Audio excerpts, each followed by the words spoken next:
तरह से प्रकृति से छेड़छाड़ कर रहे हैं, जो कि अपने आप में एक बड़ा सवाल भी है और सरासर गलत है। तो मेरी अपील रहेगी लोगों से कि पूछें, आरटीआई के माध्यम से पूछें कि नेशनल ग्रीन ट्रिब्यूनल एनजीटी कहाँ है आज।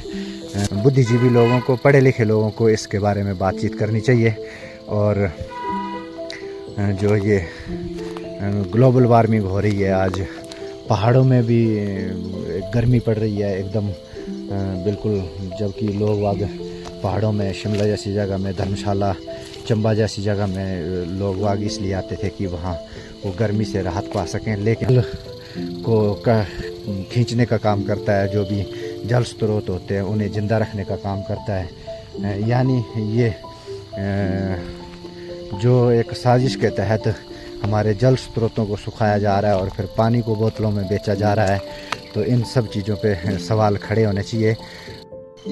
दोस्तों नमस्कार, आप देख रहे हैं ये है चीड़ का पेड़, और चीड़ के पेड़ में ये जो पीक्स लगी हुई हैं आप देख सकते हैं। ये जो इसको बरोजा बोलते हैं, जो रेजिन है इसका पेड़ का, आप देख सकते हैं। इधर से ये कट लगाए गए हैं, ये कट लगाए गए हैं, ये कट लगाए गए हैं, ये कट लगाए गए हैं। जो इन कट से ये नीचे उतर के पूरा बूंद बूंद टपक के जो नीचे उतर के और फिर इसमें ये इसमें पीक में इकट्ठा होता है। और इससे पहले यहाँ इससे नीचे इकट्ठा कर लिया गया है, जो खाली कर दी है। तो आप देख सकते हैं ये नीचे से सबसे पहले नीचे पीक लगाई गई, उसके बाद बीच में, उसके बाद फिर थोड़ा ऊपर, फिर थोड़ा ऊपर, और ऐसे करते करते अब यहाँ तक ये पेड़ बिल्कुल लगभग सूखने की कगार पे है। लगभग ये समझो कि सूख चुका है। अभी यहाँ पीक लगी है, उसके बाद ये ऊपर, और उसके बाद जो ये पूरा रेजिन जब निकाल लिया जाता है तो उसके बाद आप जानते ही होंगे ये जून का महीना है और आज तारीख है 13 जून 2024। और आप देख सकते हैं ये जितना भी ये जंगल है, ये विदेशी पेड़ जो चीड़ का लगाया गया है, इसमें आप देख सकते हैं आग लगाई गई है, आगजनी हो रही है आजकल। आप देख सकते हैं हम जैसे सुबह शिमला से आ रहे हैं और शिमला में हमने देखा बहुत चारों तरफ जंगलों में आग लगी है।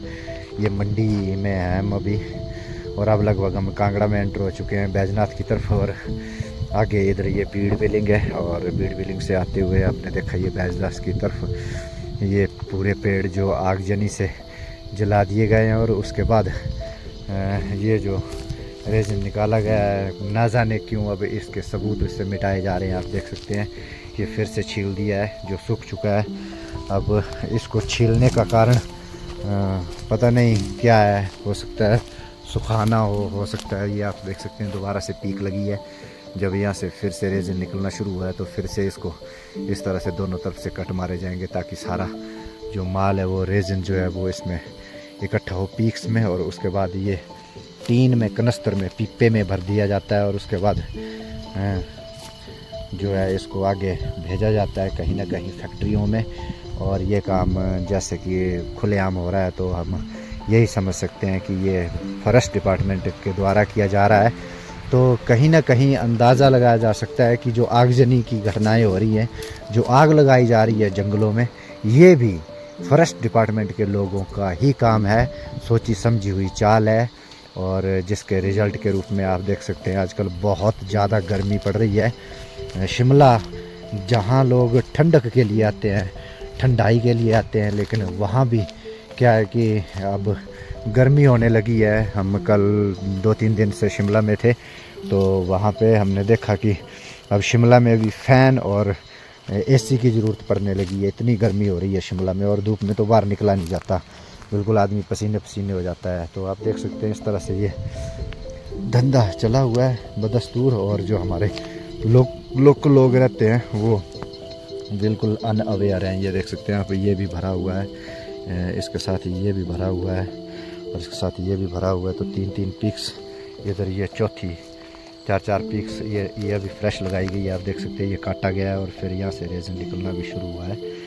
तो ये भी इसमें इकट्ठा हो रहा है धीरे धीरे, और एक ये नीचे गिर गई है। तो 5-5 पीक्स आप देख सकते हैं, ये 5-5 कीपें इसमें लगाई गई हैं एक एक पेड़ में। और पूरी तरह से जो रेजिन है जो ये ब्रोज़ा इसको हम बोलते हैं देसी भाषा में, ये इकट्ठा किया जा रहा है और इसको जाहिर तौर पर इसको बेचा जाएगा। आप देख सकते हैं ये कनस्तर भरे पड़े हैं, ये टीन जो है बाद में इन पीक्स से, इन कीप से ये इन टीन में भरा जाएगा और उसके बाद भेजा जाएगा फैक्ट्रियों में। कहीं ना कहीं इसकी जो सप्लाई है, हमें इसके बारे में भी जानकारी नहीं है कि इसकी सप्लाई कहाँ होती है, देश में होती है, विदेश में होती है, फैक्ट्रियों में होती है, इसका क्या बनता है। फ़िलहाल सुनने में आया है कि रबड़ की आइटम्स बनती है, कोई कहता है कि इससे कुछ इत्र वगैरह या कुछ इस तरह की चीज़ें बनती है, लेकिन पुख्ता जानकारी अभी जुटाना बाकी है। तो जैसे ही इसके बारे में और कुछ जानकारी हम जुटा पाते हैं आपको रूबरू करवाएंगे। फ़िलहाल जानकारी के लिए बता दें कि हमने आरटीआई के माध्यम से फॉरेस्ट डिपार्टमेंट में खासकर चंबा और कांगड़ा में लाखों करोड़ों रुपए की जो धांधलियाँ हुई हैं वो पकड़ी हैं, जिसमें इन्होंने हज़ारों पेड़ एक दिन में लगाए, ऐसा इन्होंने दिखाया है जंगल में, और बाद में एक रिपोर्ट डाल दी कि जी जंगल में आग लग गई और वो ख़त्म हो गया। अब जब ख़त्म होने की बात की जाए तो जंगल में आग से सब कुछ ख़त्म हो जाता है। आप देख सकते हैं नीचे पूरा ये छोटे मोटे पेड़ पौधे, जड़ी बूटियाँ सब ख़त्म हो जाती हैं। कीड़े मकोड़े, जो बड़े जानवर हैं वो तो भाग भी सकते हैं, हालांकि हमने तो देखा है सोशल मीडिया पर ही कई जगह फ़ोटोज़ में। छिला कितना है देखो पहले, बिल्कुल शायद की तरह ये लाइनें बनाई है ना, सूंघ ऐसे मैंने सूंघ लिया पहले। इसका इत्र बनता है, इत्र दिखाना है लकड़ी, इसका इत्र बनता है, इत्र। ये गर्मी की वजह से मेरे ख्याल पिघल गया है सारा, ये है ना। गर्मी से नहीं, अभी मारा है ये सादा ताज़ा मारा हुआ है। देखो बिल्कुल शायद की तरह है ये। देखो यहाँ पे बियर पीते हैं लोग, ये हमारे यहाँ कट ऐसे और यहाँ ऐसे, इधर से ये इकट्ठा हो रहा है, यहाँ से गिर रहा नीचे, ये पहले मारा हुआ यहाँ से इधर से लगा है, और ये नीचे निकाल लेते हैं इसको। नीचे से पहले निकाल लिया है, ये खाली है अभी इसमें नहीं आ रहा है, यहाँ से ऐसे निकाल लिया है ये। मेरे भाई ये चीड़ का ही तो है पेड़। हाँ, इसे पाइन ट्री कहते हैं, पाइन ट्री। पाइन ट्री, इसके वो, इससे अगरबत्तियाँ बनती हैं, इससे परफ्यूम बनता है, इत्र बनते हैं। अच्छा, दिखता है। तो ये वैल्यूएबल चीज़ है, मतलब ये रेज़िन इकट्ठा हो रहा है ये। तो दोस्तों अब हम आपको दिखाएंगे कि कितनी मात्रा में इन जंगलों से, इन चीड़ के पेड़ों से जो रेज़िन निकाला जा चुका है, और पता नहीं कितने ट्रकों के हिसाब से अब तक कहाँ कहाँ भेजा जा चुका है। फ़िलहाल हमें एक जगह दिखाई दे रही है जो एक घर सा बना हुआ है, हो सकता है ये फॉरेस्ट डिपार्टमेंट द्वारा ही बनाया गया हो या किसी ठेकेदार के द्वारा बनाया गया हो, और इसके पार जो टीन की और कैन की कतार लगी हुई है, आपको मैं वो दिखाना चाहूँगा। और घर के अंदर हम फ़िलहाल जा नहीं सकते, अंदर का माहौल क्या हो, कैसा हो, कोई महिला हो, कुछ हो, हमें कुछ भी इसका अंदाज़ा नहीं है, पर फ़िलहाल आप देख सकते हैं ये। और मैं कहूँगा आप सब लोगों ने भी सोशल मीडिया के माध्यम से ज़रूर देखा होगा कि जंगल की आग में कैसे बड़े जीव भी ट्रैप हो जाते हैं, फंस जाते हैं और फिर वो भुन जाते हैं, पक जाते हैं, जल जाते हैं। और जो बात करें छोटे जीवों की, तो हजारों लाखों करोड़ों की संख्या में जंगल में जो वन्य जीव होते हैं, कीड़े मकोड़े होते हैं, वो जलकर राख हो गए, ख़त्म हो गया समझो सब कुछ, उनकी दुनिया उजड़ गई, उनकी दुनिया ख़त्म हो गई। और अगर ये जानबूझकर, अगर किसी साजिश के तहत हो रहा है तो इस पर सवाल खड़े होने चाहिए, लोगों को इसके बारे में जागरूक होना चाहिए और इस पर सवाल खड़े करने चाहिए, क्योंकि लोकल पब्लिक के लिए इसका मुझे नहीं लगता कि कोई फ़ायदा हो रहा है, चाहे ये चीड़ के ऐसे जंगल हों या फिर इन जंगलों से निकाला जा रहा है ये रेज़न वगैरह या कुछ भी है। तो सबसे पहले तो मैं आपको जानकारी के लिए बता दूं, ये एक विदेशी पेड़ है जो एक साजिश के तहत जानबूझकर लगाया जाता है हमारे जंगलों में। और जो हमारे देसी पेड़ थे जिसमें ओक है, पहाड़ों के देवदार है वगैरह, तो उनको ख़त्म कर दिया गया है, जिससे हमारी आबो हवा अच्छी होती थी, जो हमारे पर्यावरण को बचा कर रखते थे। बात की जाए ओक की, जिसको हम पहाड़ों में बान भी बोलते हैं, चौड़ी पत्ती वाला पेड़ भी बोलते हैं, जिसकी पत्तियां हमारे जानवर खाते हैं, तो वो एक बहुत ही बढ़िया जल को खींचने का काम करता है। जो भी जल स्रोत होते हैं उन्हें ज़िंदा रखने का काम करता है। यानी ये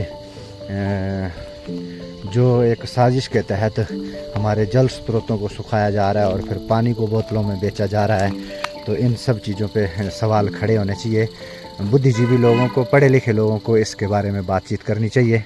और जो ये ग्लोबल वार्मिंग हो रही है, आज पहाड़ों में भी गर्मी पड़ रही है एकदम बिल्कुल, जबकि लोग वाग पहाड़ों में, शिमला जैसी जगह में, धर्मशाला, चंबा जैसी जगह में लोग वाग इसलिए आते थे कि वहाँ वो गर्मी से राहत पा सकें। लेकिन जब चारों तरफ जंगलों में आग लगी है तो आप समझ ही सकते हैं कि गर्मी का होना स्वाभाविक है। और हम इस तरह से प्रकृति से छेड़छाड़ कर रहे हैं, जो कि अपने आप में एक बड़ा सवाल भी है और सरासर गलत है। तो मेरी अपील रहेगी लोगों से कि पूछें, आरटीआई के माध्यम से पूछें कि नेशनल ग्रीन ट्रिब्यूनल NGT कहाँ है आज। आज जो पर्यावरण को बचाने के लिए पॉल्यूशन डिपार्टमेंट है, क्या वो सिर्फ लोगों से उगाई वसूली करने के लिए बने हैं कि गाड़ी के लिए भी सर्टिफिकेट लगाओ। मतलब गाड़ी कोई भी है, उसको अगर आप वो सर्टिफिकेट की फ़ीस अगर आप पे कर देते हैं तो फिर आपका प्रदूषण नहीं होगा या बच जाएगा। या ये बेहुदी बातें जो है, इन चीज़ों पे गौर करना चाहिए लोगों को और इसके समाधान के बारे में ज़रूर सोचना चाहिए। और ये जो अंतर्राष्ट्रीय स्तर पर साजिशें हो रही हैं, हमारी सरकारें इसके बारे में मौन है, हमारे अधिकारी इस साजिश का में शामिल हैं और जाहिर तौर पर हमारे जो लोग हैं जो इसका शिकार हो रहे हैं, उन्हें इस बारे में ज़रूर थोड़ी चर्चा करनी चाहिए, इसके बारे में बात करनी चाहिए। और आपकी जो भी जानकारी हो इनके बारे में, जंगलों के बारे में, मैं तो आग्रह करना चाहूँगा इस वीडियो के माध्यम से कि आपके आसपास कहीं भी अगर जंगल में आग लगी है तो बाकायदा अखबार को सामने रखें, ताकि उसमें डेट टाइम वगैरह आप दिखा सकें कि और लोकेशन दिखा सकें कहाँ ये जंगलों में आग लगी हैं और उस पर सरकार क्या कदम उठा रही है या विभाग द्वारा क्या उस पर कदम उठाए जा रहे हैं। हमें तो लगता है कि पूरी दाल ही काली है, क्योंकि विभाग आप देख सकते हैं किस तरह से जंगलों को लूट रहे हैं और फूक रहे हैं, जला रहे हैं, ख़त्म कर रहे हैं। जबकि विभाग इसलिए गठित किया गया, विभाग की जिम्मेवारी बनती है कि वो ऐसी गड़बड़ियाँ रोके और पर्यावरण को भी बचाने के लिए और जंगलों को बचाने के लिए प्रयास करें और लोगों को भी बीच बीच में जागरूक करते रहें और लोगों के सहयोग से अपनी इस देवभूमि को, धरती को बचाने का प्रयास करें। तो इसी के साथ मैं इस वीडियो को फ़िलहाल ख़त्म कर रहा हूँ दोस्तों। Thank you so much, have a good day.